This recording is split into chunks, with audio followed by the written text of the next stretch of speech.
देखिए, अब अमेठी की लड़ाई जीजा साले पर आ गई है। दरअसल केंद्रीय मंत्री स्मृति ईरानी लगातार राहुल और रॉबर्ट वाड्रा पर हमलावर है। जगदीशपुर में जनसभा के दौरान उन्होंने जीजा साले वाला मुद्दा उठाया और जनता को जो संदेश दिया उसके मायने समझते हैं। देखिए रिपोर्ट।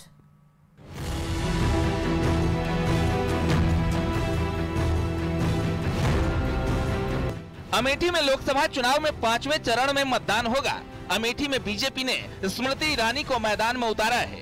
कांग्रेस से कौन होगा, इसको लेकर कयास लगातार लगाए जा रहे हैं। अब अमेठी में रॉबर्ट वाड्रा के लिए पोस्टर लगाया गया है।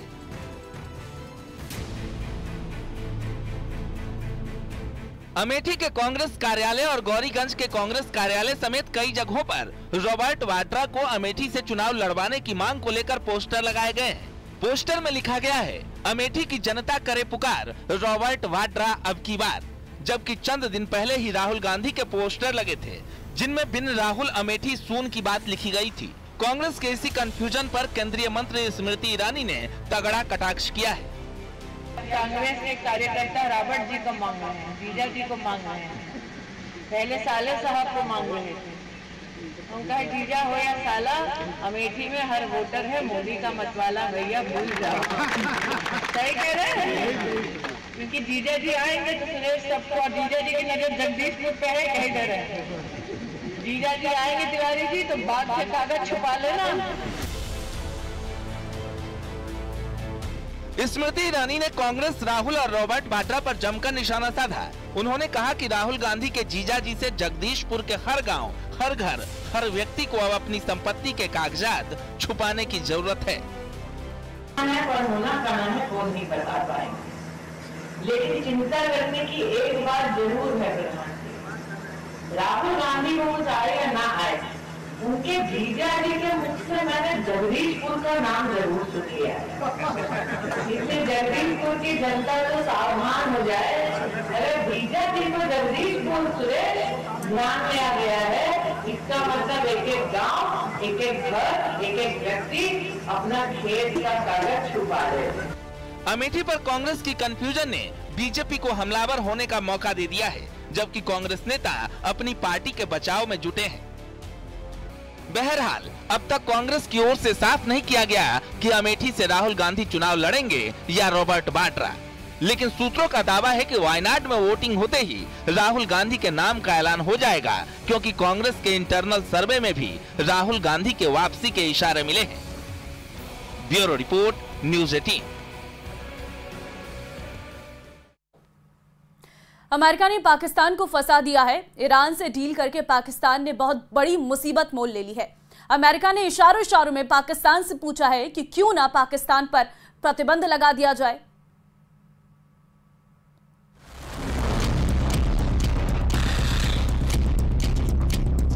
अमेरिका ने मिसाइल छोड़ दी है।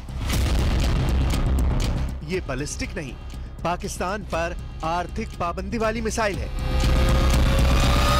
जो लॉन्च हो चुकी है। पहली मिसाइल, अगर पाकिस्तान ने ईरान के साथ कारोबार किया तो उसे बुरा अंजाम भुगतना पड़ेगा।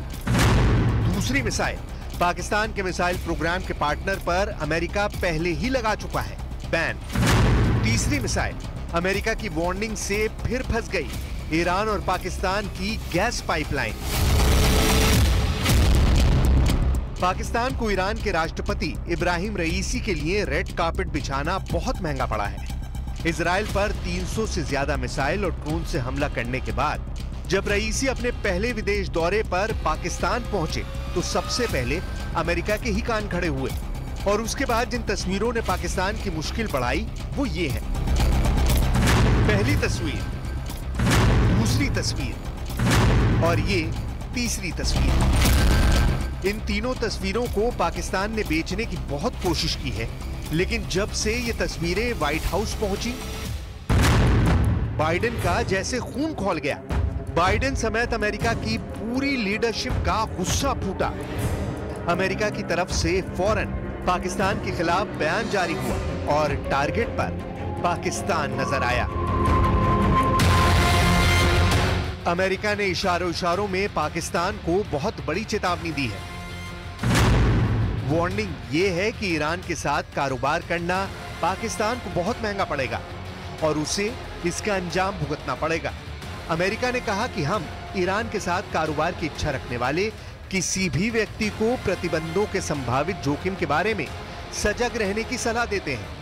पाकिस्तान सरकार को अपनी विदेश नीति के बारे में बेहतर पता होगा। इस वक्त दुनिया दो कैंप में बटी हुई नजर आ रही है। एक कैंप अमेरिका और इजराइल का है और दूसरा कैंप रूस, चीन और ईरान का है। भारत जैसे कुछ देश हैं जो अब भी अपनी स्वतंत्र विदेश नीति पर कायम है। ये दो कैंप बने हुए हैं। इसे महाशक्तियों की टक्कर कहा जा रहा है। एक तरफ अमेरिका और दूसरी तरफ ईरान और साथ में दोनों के मित्र देश। इन दोनों कैंप के बीच भारत ऐसा देश है जिसके दोनों कैंप से रिश्ते बेहतर हैं। लेकिन पाकिस्तान अब इस वर्ल्ड पॉलिटिक्स में अमेरिका का शिकार बन सकता है और इसलिए कोई शक ही नहीं कि पाकिस्तान का दौरा करके ईरान के राष्ट्रपति इब्राहिम रईसी ने अपने पड़ोसी को बहुत बुरी तरह से फंसा दिया है। कहने को पाकिस्तान और ईरान के बीच 8 मुद्दों पर समझौते हुए। दोनों के बीच द्विपक्षीय कारोबार 10 अरब डॉलर तक पहुंचाने पर बात हुई, लेकिन पाकिस्तान की सबसे बड़ी कोशिश नाकाम हो गई क्योंकि दोनों के साझा बयान में कश्मीर का जिक्र गायब रहा। इब्राहिम रईसी ने पाकिस्तान की कश्मीर वाली साजिश को ठेंगा दिखा दिया। इससे पहले पाकिस्तान को अमेरिका से एक और झटका लग चुका है। अमेरिका ने पाकिस्तान के बैलिस्टिक मिसाइल प्रोग्राम में उसकी मदद करने वालों पर पाबंदी लगाई है। इसमें बेलारूस और चीन की 3 कंपनी शामिल हैं।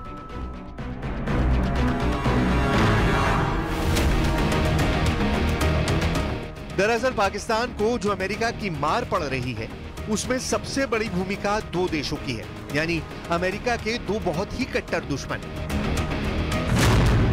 पहला है चीन, जो पाकिस्तान का दोस्त है लेकिन अमेरिका का सबसे बड़ा प्रतिद्वंदी, आप दुश्मन भी कह सकते हैं। दूसरा है ईरान, जो पाकिस्तान के करीब तो आया है लेकिन ईरान अमेरिका का सबसे खतरनाक दुश्मन है।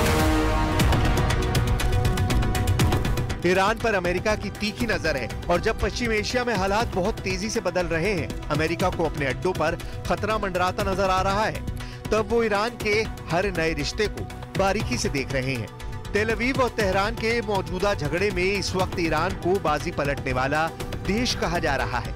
ईरान ने जब इजराइल पर मिसाइल दागी तो पूरी दुनिया ने देखी, लेकिन जब इजराइल की तरफ से इस्फहान में हमले की बात हुई तो ना ईरान ने इसे माना, ना ही इजराइल की तरफ से कोई आधिकारिक बयान आया।